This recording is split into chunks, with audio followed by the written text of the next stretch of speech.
Operations improvements for idiots. Action. Hey guys, action. Hey everybody, welcome back to Operations Improvement for Idiots. I'm Teale. And I'm Rafael. And I'm Frianto. And that's Farah. Oh, hi guys. So Rafael, why don't you alright, get up. In today's episode 132, we're going to be examining blockchain. Why don't you tell us a little about blockchain? Anything for you, Teale. First, we're going to examine what blockchain is, and then we're going to look at how it works. Blockchain is a time-stamped, distributed ledger that holds immutable records of data in a decentralized system. How does it work? Unlike a centralized system where data is stored in a single specific entity, like a bank or government, blockchain shares the ledger to all participants in the network. Each member in the network will have the exact same copy of the ledger, and no one can change the data once recorded. Now, when you think of blockchain, you might automatically think of Bitcoin. Well, that's how it was originally created. Blockchain was formed out of the creation of Bitcoin, the first and still most popular and valuable cryptocurrency. Right, it was created by a person or persons under the pseudonym Satoshi Nakamoto in 2008. And it's definitely not us. Absolutely not. If there's one thing to take away from this video, it's that we are not Satoshi Nakamoto, and we did not write the white paper, Bitcoin, a peer-to-peer electronic cash system. And we certainly did not release the first Bitcoin software the following year. Absolutely not. We are not Satoshi Nakamoto. However, we can tell you about cryptocurrency. It's the most popular use of blockchain technology. Many people confuse the two and think they're the same thing, when in fact they are distinct. Right. Blockchain is the architecture of an immutable time-stamped ledger distributed and managed across a network of decentralized computers. It can record anything from currency to property rights of stock. Bitcoin, on the other hand, is one kind of cryptocurrency, a digital or virtual currency secured by cryptography that is powered by blockchain technology. Some are for specific uses such as AidCoin for charitable giving and PotCoin for legalized cannabis services in the US, which we wouldn't know anything about. Not that there's anything wrong with that. No, not at all. Some of my best friends use PotCoin. Do you have any snacks? Anyway, more and more companies are accepting cryptocurrency as a form of payment, such as Microsoft, Overstock, and even many Subway restaurants. Are you going to share? No. Many small to medium businesses accept it as well, and that number is expected to rise. Hey Rafael, why is it increasing in popularity? Well, Teale, one reason may be that it is nearly impossible to counterfeit or double spend. They are not issued by any central authority like a government or bank, so they are secure from interference and bank fees. Some cryptocurrencies like Monero offer complete anonymity for its users. Interesting. Note to self, buy that thing you wanted with Monero. What thing? Don't worry about it. While cryptocurrency is the most well-known use of blockchain, there are many others that are rising in popularity, specifically smart contracts. Instead of having to rely on a third-party intermediary to execute a contract, a smart contract is a computerized transaction protocol that automatically executes the terms of a contract. This is much more secure and less expensive than traditional contract law, in which an attorney would have to be involved. I've heard smart contracts are offered by many cryptocurrencies, such as Bitcoin, Ethereum, and Neo. Is that true? Why, yes, it is. Great! I'm firing my lawyer today. Why do you have a lawyer? Don't worry about it. As we are into the fourth industrial revolution, how we manage the Internet of Things has a great impact on our lives, particularly when it comes to security. IoT is the interconnection of computing devices, allowing objects to talk to each other in order to improve things like convenience and energy efficiency. However, today, IoT data cannot be fully trusted. Connected devices constantly produce data on our physical and digital activities.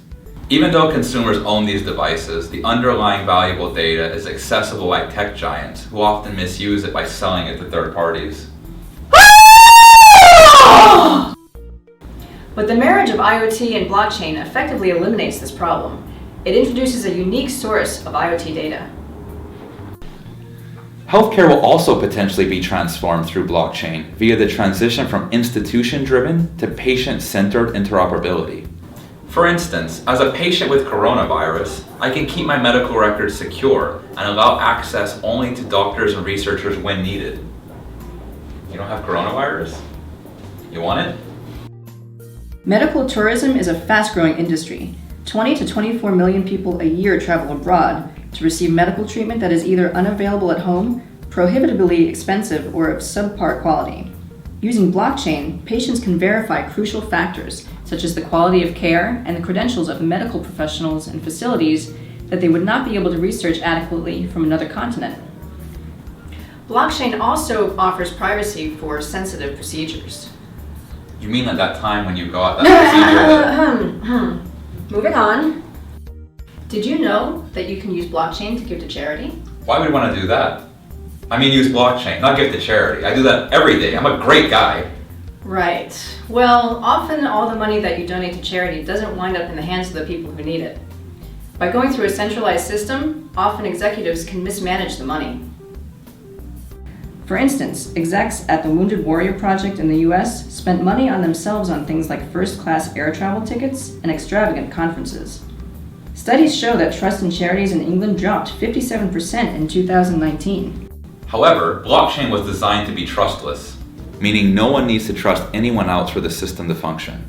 Money is transferred directly to people who need it, and donors can track and monitor their donations, seeing where and how their money is being used.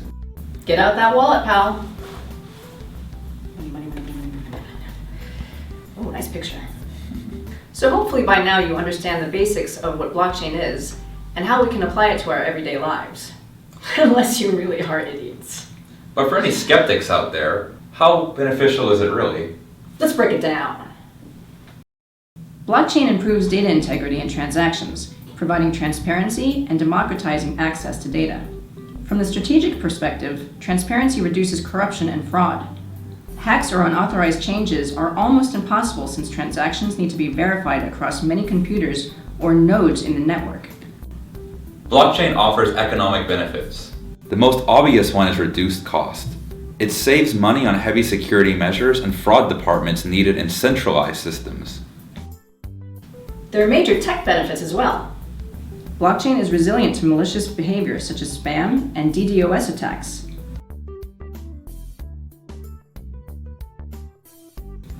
That's because data is stored and encrypted in multiple databases. Hacking them all at the same time is almost impossible.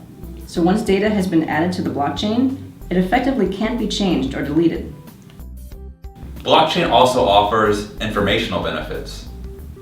The need for consensus across the network promotes data integrity and higher quality. It increases speed of access because information is stored in multiple places. For instance, an international wire transfer, which may take up to days to process through banks, would be relatively instantaneous with blockchain. It promotes privacy, as users can be anonymous via encryption keys. And it minimizes human error due to automatic transactions and controls.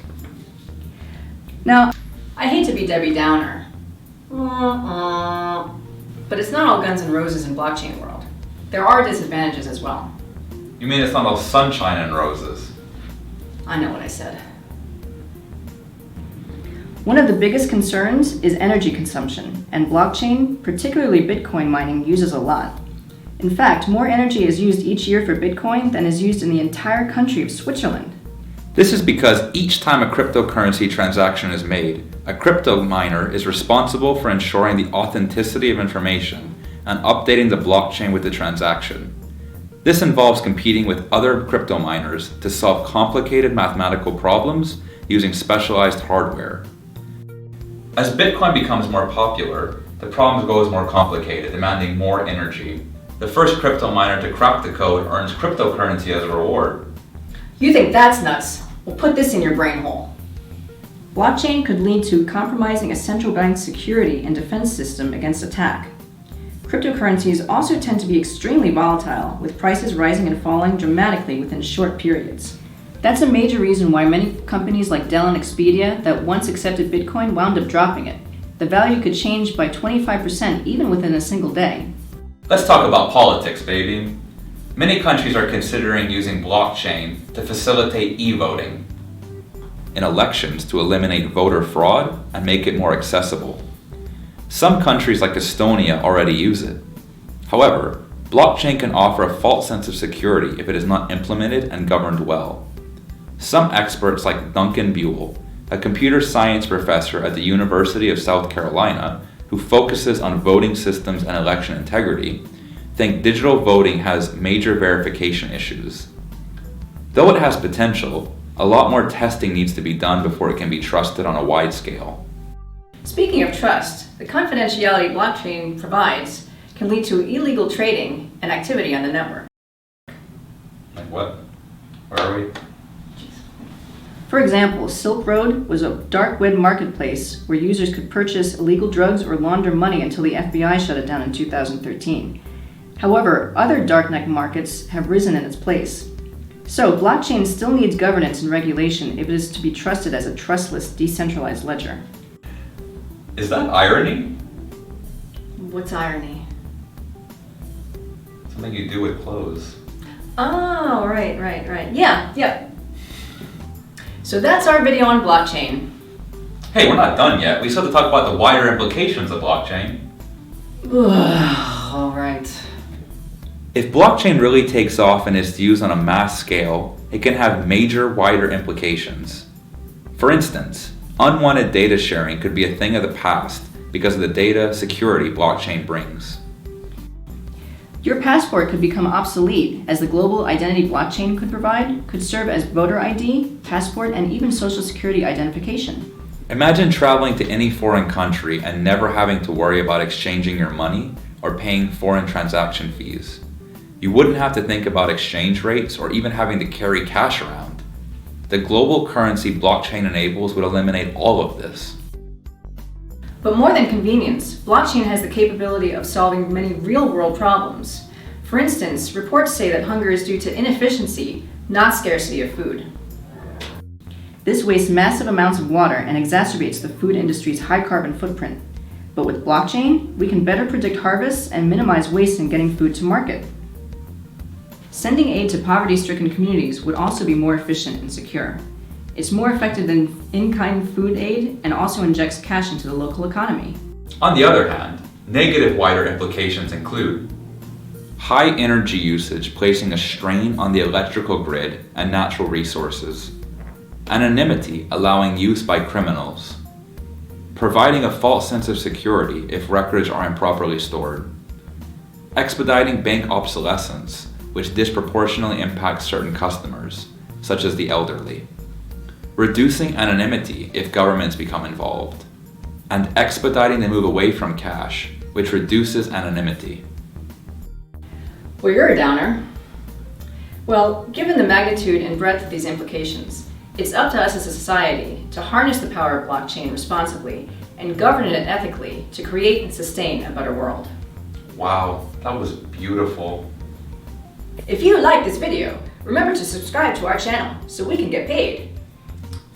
Yeah, Bitcoin doesn't bring in the cash since we use a pseudonym. No. We did not invent Bitcoin. Wait, are we still recording? Yes, guys.